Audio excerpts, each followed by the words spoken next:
챕터 2. 태도. 삶의 여정을 결정하는 돛. 염려하는 습관 버리기. 베드로전서 5장 7절.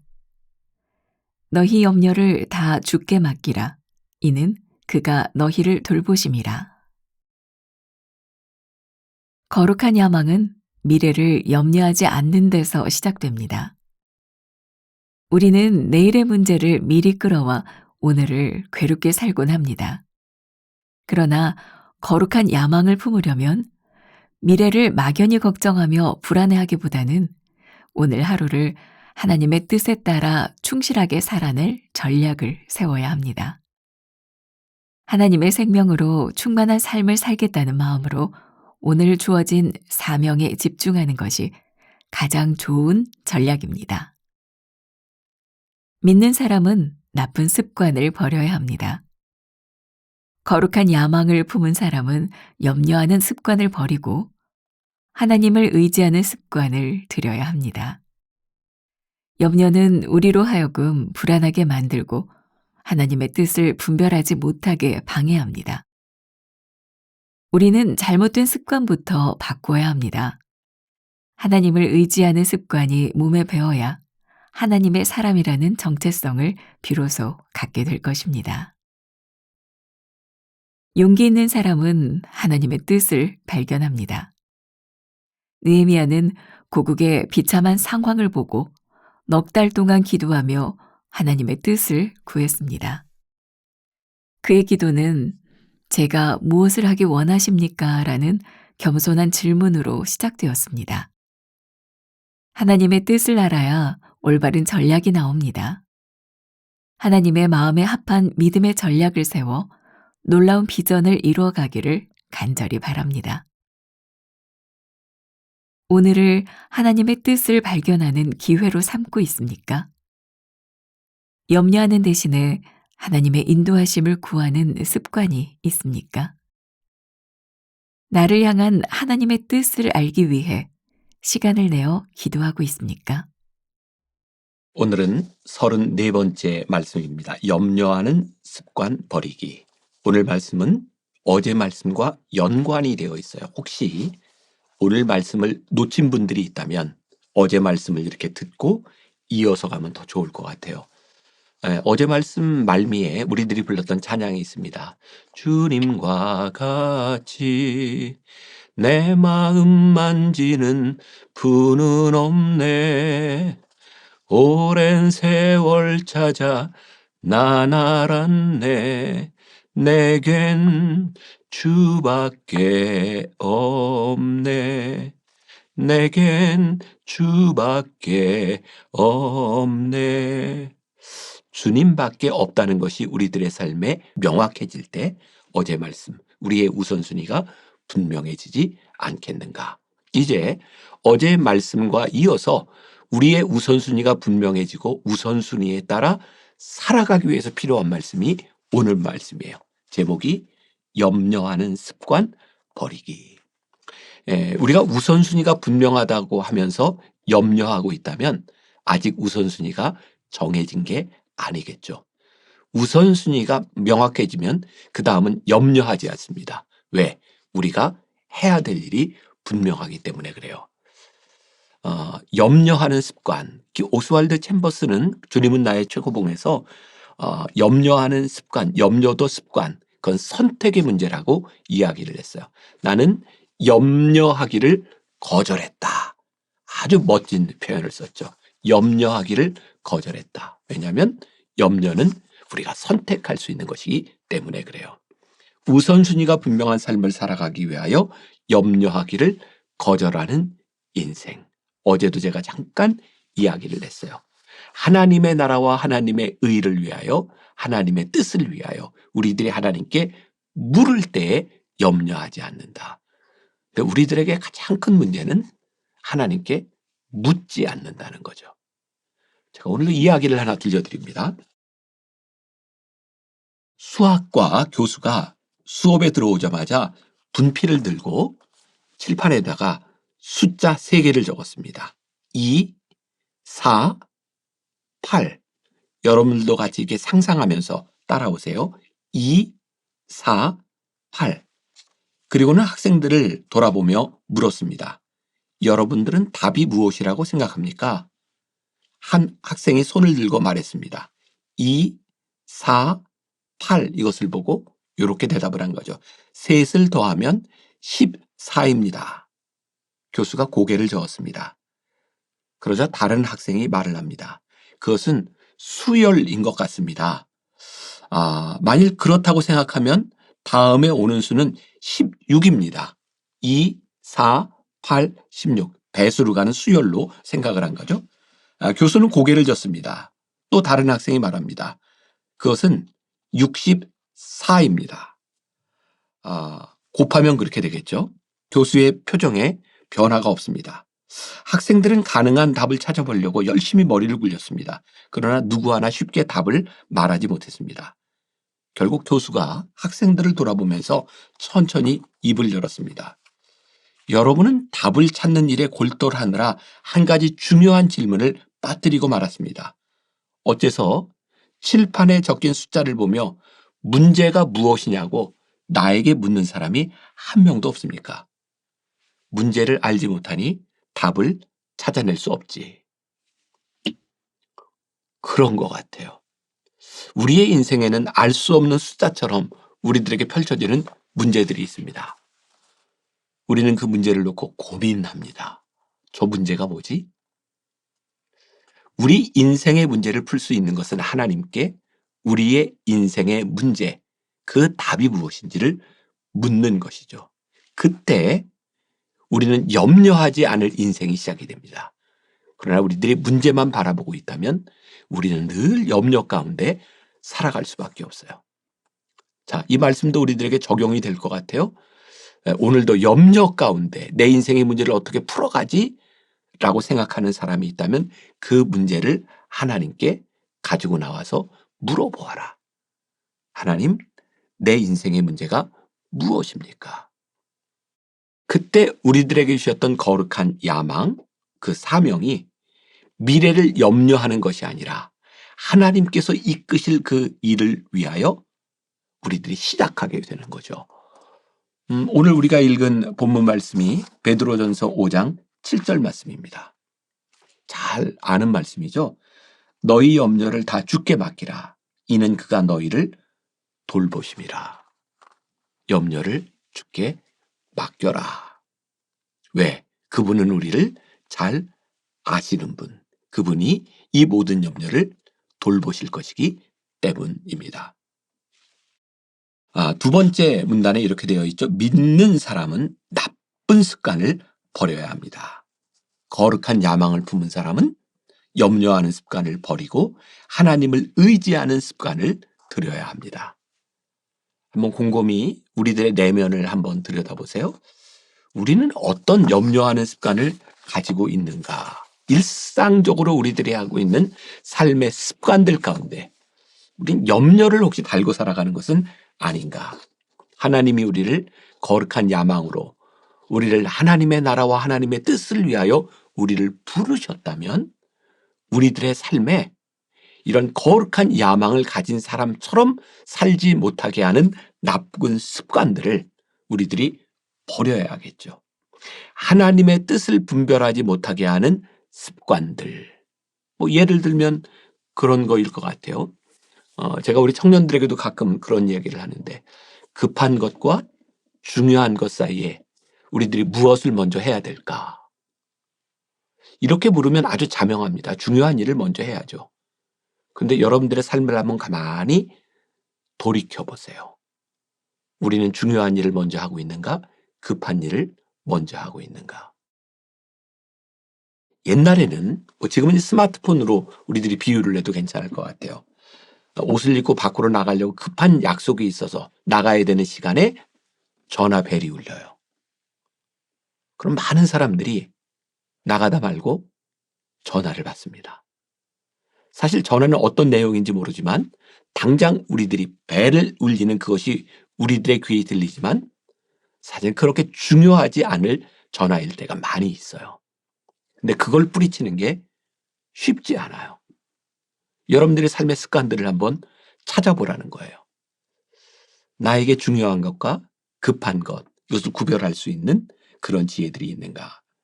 우리가 잘 아는 바보 온달의 얘기가 있죠. 평강공주가 바보 온달을 장군으로 바꾸기 위해서 제일 먼저 한 일이 무엇인지 알죠? 이거 유명한 얘기죠. 식습관을 바꿔준 거예요.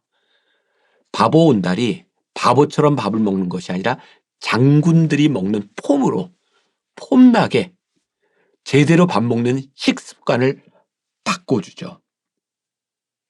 아마 평강공주는 그렇게 생각했을 것 같아요. 내 남편을 장군으로 만들기 위해서는 장군과 같은 습관을 들여야 되겠다. 멋진 이야기죠. 또 우리가 잘 알고 있는 고대 수학자 피타고라스, 철학자 소크라테스, 그리고 플라톤 같은 사람은 그들이 머리가 좋아진다는 이유로 식습관을 육식에서 채식으로 바꾼 사람이라고 이야기를 해요. 자, 또 이 이야기는 또 괜히 여러분들이 듣고 나 이렇게 베지터리안이 돼 이런 이야기 아니에요. 뭐 고기를 먹든 채식을 먹든 고기 먹고 하나님의 뜻을 이룰 수도 있고 채식으로 하나님의 뜻을 이룰 수도 있고 먹는 것에 대한 이야기하는 것 아닙니다. 중요한 것은 하나님의 나라와 하나님의 의를 위한 거룩한 사명자들이 되기 위해 우리들이 버려야 될 습관은 무엇인지를 생각해 보라는 거예요. 세 번째 문단. 용기 있는 사람은 하나님의 뜻을 발견합니다. 두 번째 문단으로 내려와 보면 거기 느헤미야에 대한 이야기를 하면서 느헤미야의 기도는 제가 무엇을 하기를 원하십니까?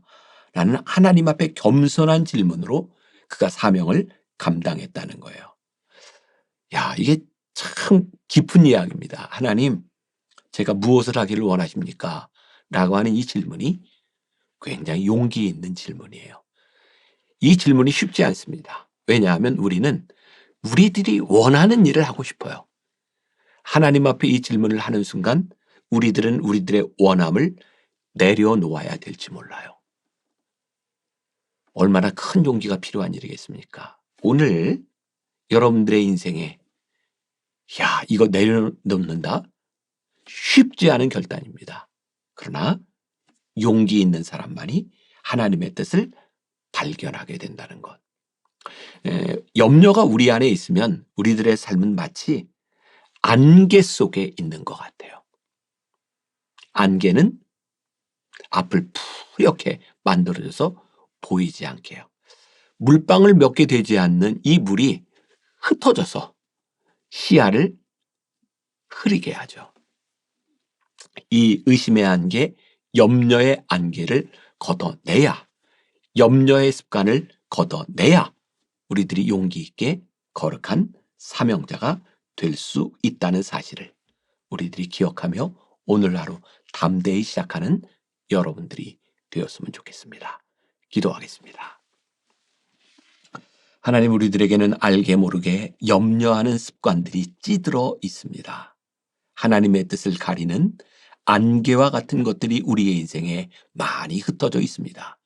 오늘 용기 있게 하나님 앞에 묻게 하여 주옵시고 결단하게 하여 주옵시고 안개가 걷히고 환하게 하늘이 보이는 것처럼 우리 인생을 향한 하나님의 뜻이 보여지는 귀한 날 되게 하여 주옵소서.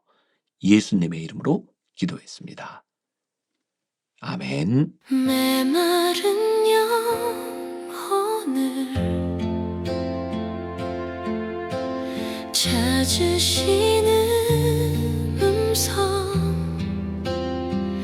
따스한 숨결로 시선으로 내 이름을 부르시네.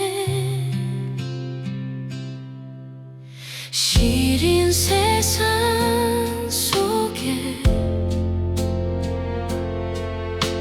홀로 서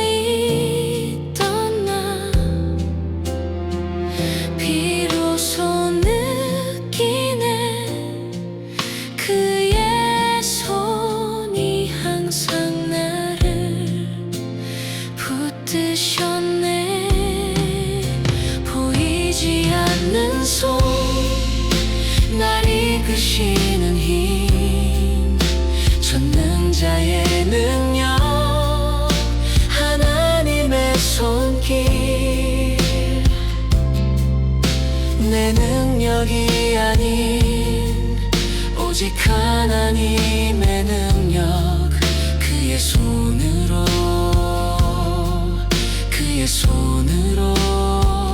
인도하네.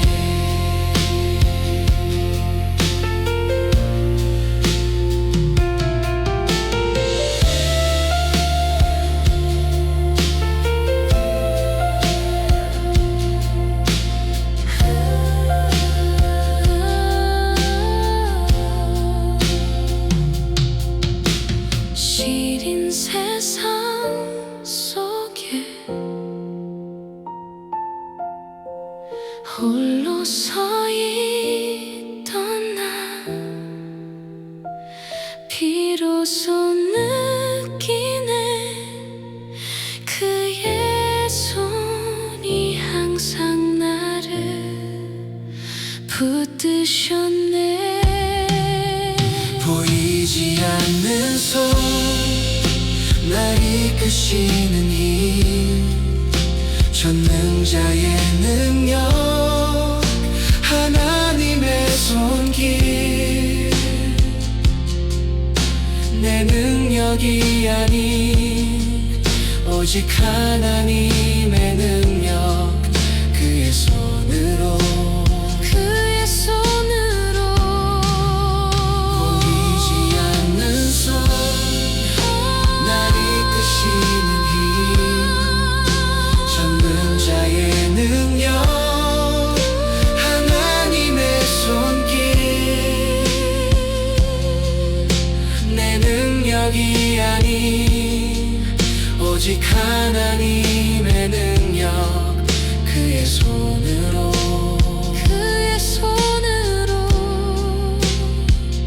인도하네.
주